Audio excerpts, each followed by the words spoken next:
Bonsoir à tous. Aujourd'hui, je vais vous lire des articles d'une revue qui s'appelle Tout comprendre. J'avais déjà fait la lecture dans une précédente vidéo. Alors, je vais commencer par un article sur le castor. Alors, quels sont ces outils de travail?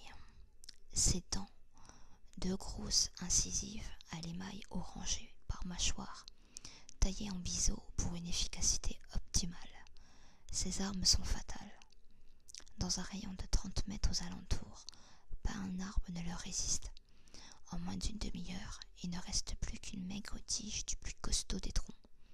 Et les dents du castor sont d'autant plus redoutables que, comme chez tous les rongeurs, elles repoussent aussi vite qu'elles s'usent. Le castor est-il un bon architecte? Oui, et les plans de son habitation sont très bien conçus. Premièrement, des fondations solides, une butte construite en amassant de grosses pierres, des branches, brindilles et autres plantes aquatiques. Deuxièmement, une bonne isolation. Si les galeries d'accès à la hutte sont immergées, elles débouchent sur un espace bien au sec et au chaud, parfaitement isolé par un plancher de bois et de boue recouvert d'un moelleux tapis d'écorce. Troisièmement, un intérieur constitué de plusieurs pièces. Un salon salle à manger où le castor se sèche et prend ses repas qu'il va chercher dans son garde-manger situé sous l'eau, bien à l'abri du gel. Et une chambre pour accueillir toute la famille. Quatrièmement, un bon système de ventilation. Un puits tel un conduit de cheminée au sommet du toit de la hutte permet à l'air d'entrer et de circuler dans l'ensemble de l'habitation. Un nid bien douillet.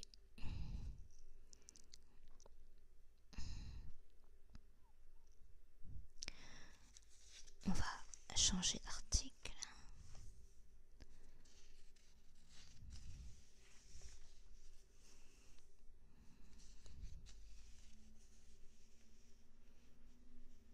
Alors, donc c'est sur les mousquetaires. Un pour tous, tous pour un, était-elle leur vraie devise?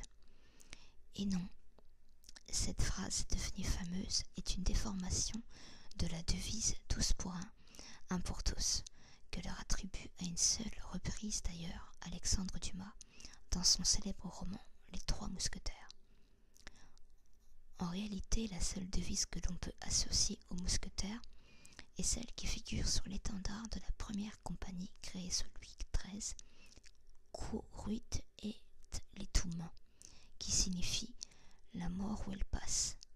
En substance, là où la compagnie passe, tout le monde trépasse. Charmant.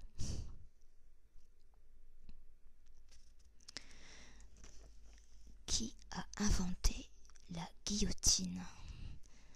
Ce n'est pas le docteur Guillotin, mais un autre médecin, Antoine Louis, lors des États généraux de 1789, organisés par le roi Louis XVI. Joseph Guillotin, député et médecin, propose de réformer la peine de mort.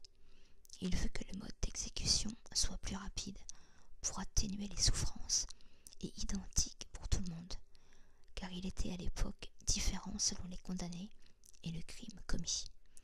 Donc vous aviez par exemple décapitation à la hache, pendaison, bûcher, etc. La proposition est adoptée, mais Guillotin n'a aucun prototype d'engin.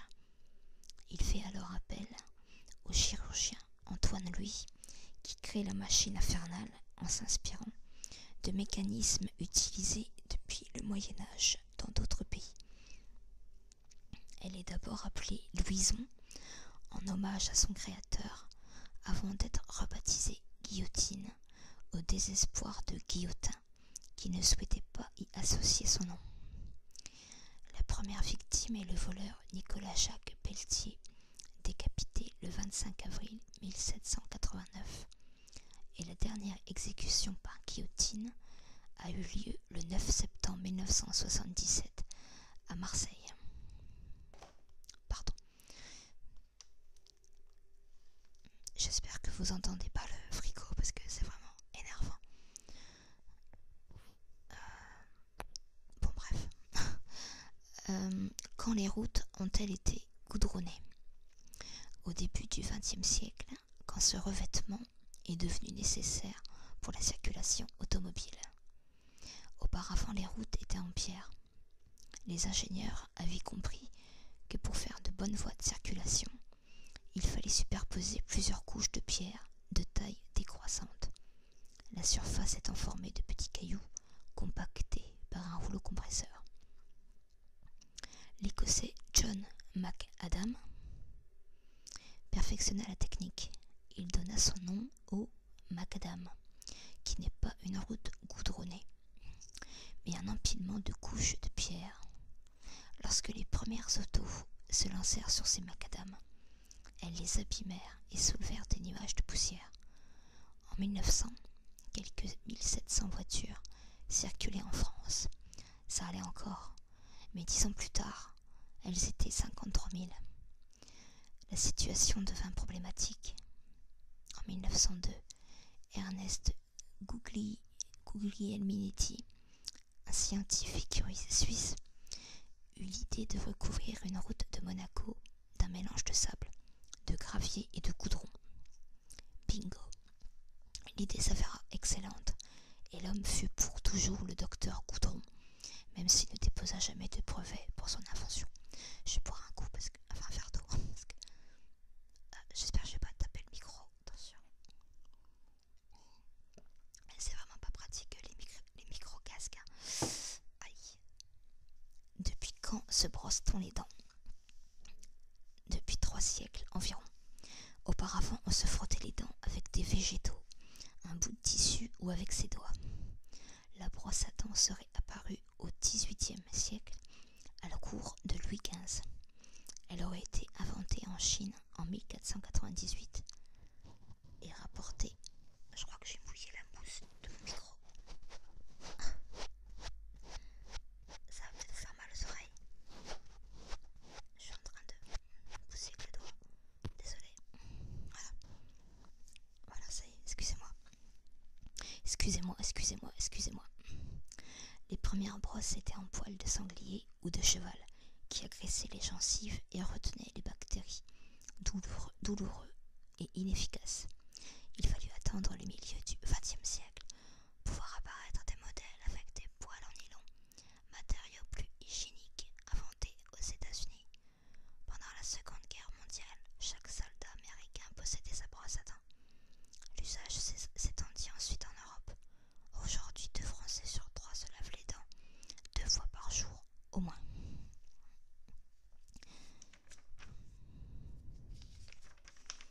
Petit bruit de page.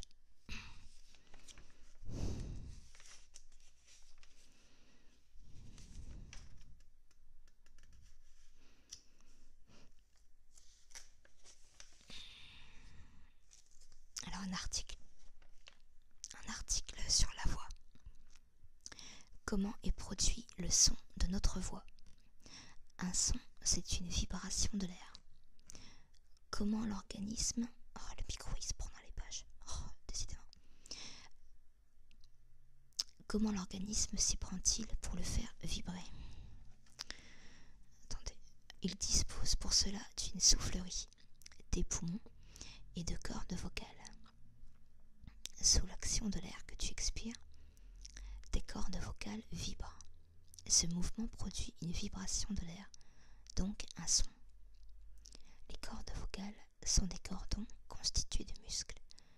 Elles sont au nombre de 2, se trouvent dans le larynx, lui-même situé au fond de la gorge. Elles sont écartées quand tu ne fais que respirer, sans parler, et se rapprochent quand tu émets des sons. Ces sons peuvent être plus ou moins graves grâce aux muscles du larynx qui agissent sur la longueur et l'épaisseur des cordes vocales. Pour émettre un son articulé, c'est-à-dire former un mot, tu dois faire des mouvements des lèvres et déplacer ta langue dans ta bouche. Par exemple, si tu veux dire un M, tu vas fermer les lèvres. Ça y est. Pour un L, tu vas projeter ta langue vers le palais. Un O, tu vas arrondir ta bouche. La combinaison de tous ces sons te permet de parler, en espérant que ce ne soit pas à tort et à travers. Si on n'entend pas le vrai son de notre voix, c'est parce qu'il est déformé en vibrant dans notre crâne.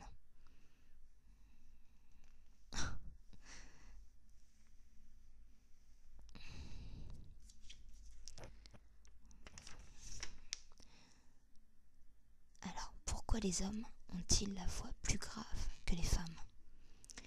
L'explication réside dans les cordes vocales. Celles des hommes sont en moyenne de 5 à 10 mm plus longues que celles des femmes et plus épaisses. Or, le ton, grave ou aigu, de la voix dépend de la fréquence, c'est-à-dire la vitesse à laquelle bougent ces cordes. Plus une corde vocale est longue et épaisse, plus elle vibre lentement et plus le son est grave. Voilà pourquoi les cordes masculines frémissent moins vite. Les vibrations, le nombre d'oscillations par seconde, se mesurent en Hertz. On estime que la fréquence est de 210 Hz pour les femmes et de seulement 125 Hz pour les hommes. Mais c'est une moyenne. Quelques hommes peuvent avoir une voix aiguë ou certaines femmes la voix assez grave.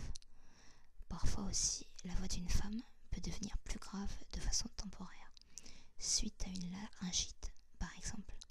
Congestionner, les cordes s'épaississent et vibrent alors moins rapidement.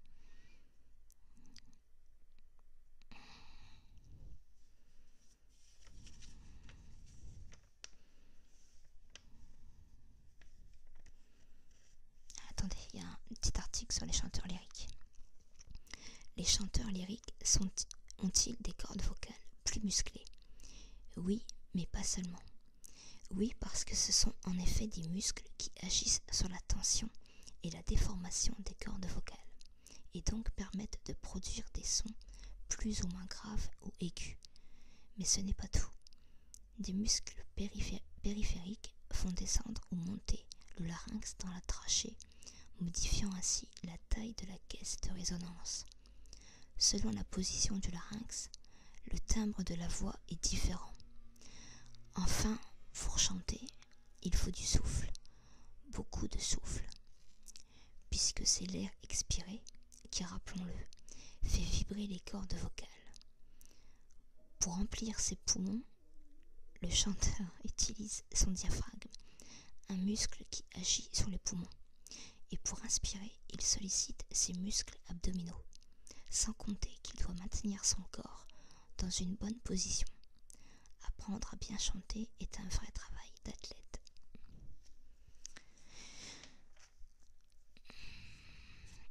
Alors,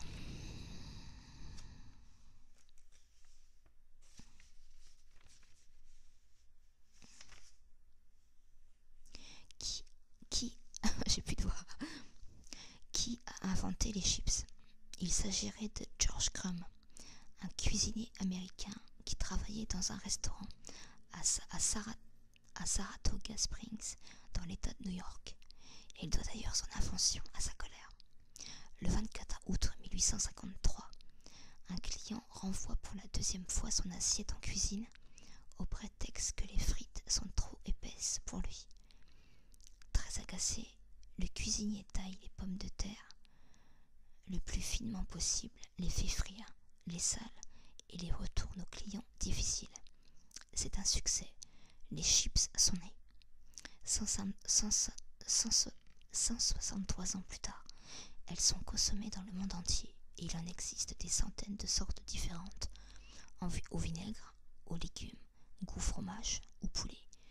En France, nous en mangeons chacun en moyenne presque 1,5 kg par an. J'ai l'impression d'avoir déjà lu cet article dans une autre vidéo. J'ai l'impression d'avoir déjà lu cette histoire. Enfin, déjà de la connaître. Alors que, donc c'est une revue où il y a plein de rubriques. Là, c'est des rubriques de livres pour enfants. Par exemple, vous avez un livre qui s'appelle je vais bientôt arrêter parce que j'aime pas faire des vidéos trop longues. Même si je filme pas, enfin je veux dire même si je mets pas de vidéo, mais que vous ayez des images fixes, j'aime pas envie que la vidéo soit trop longue.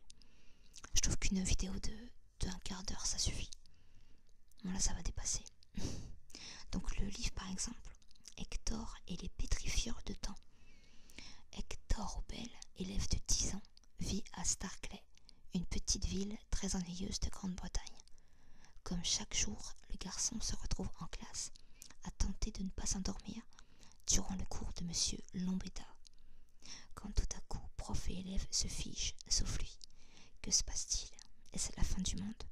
Lorsque le mouvement revient, comme si de rien n'était, Hector comprend qu'il se passe de drôles de choses dans sa ville. Après avoir profité de ses pauses pour conduire un scooter et voler quelques bonbons, notre héros décide d'enquêter. Un roman illustré, drôle, mais aussi palpitant. Tu auras du mal à le lâcher. Je vais finir par des bruits de page, d'accord? Et à la fin, il y a une BD. Donc là, c'était la BD des tuniques bleues. Les bleus de la marine.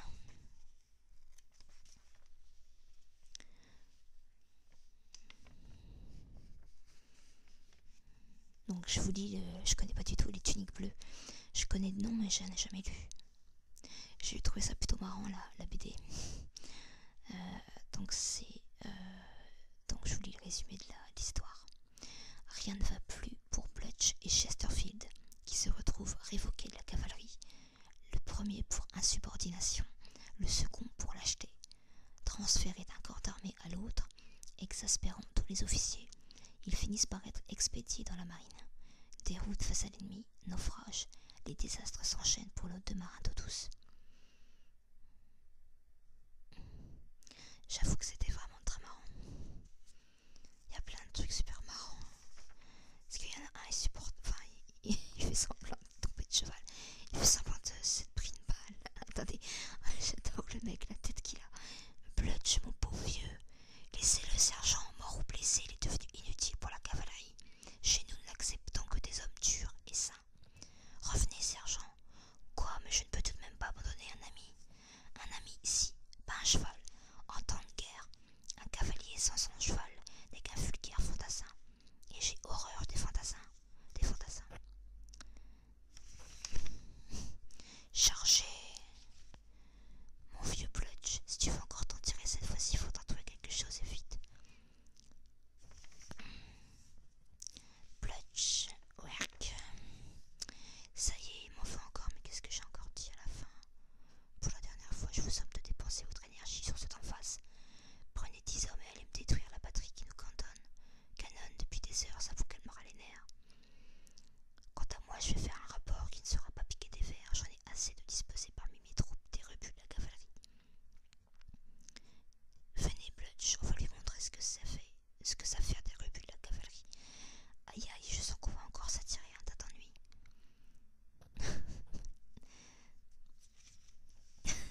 Ça fait trop rire. Allons-y. Qu'est-ce que c'était, vous dites, de rigolo, de inconscient? Allez savoir, j'ai fait une horrible bêtise, Blutch. J'ai eu le tort de croire un instant que ces hommes réagiraient comme vous. Oula, putain, pardon. Oula, ça fait long là. Je vais arrêter parce que bientôt 20 minutes. Bon, j'espère que ça vous aura un petit peu détendu.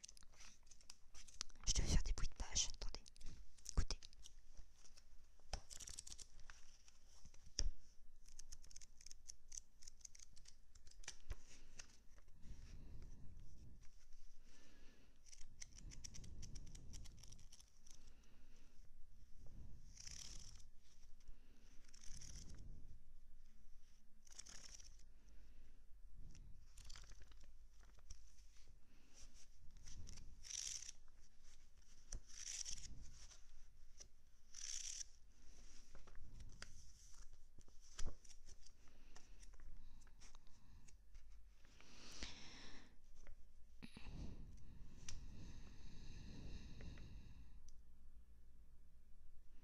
Qu'est-ce que je vous disais, vous faire longtemps et me faire regretter la marine.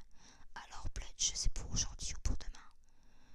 Donc l'enregistrement Ah, ça y est, je pensais que c'était fini. Bonne... J'allais dire bonne nuit. Au revoir, à bientôt pour d'autres vidéos ASMR.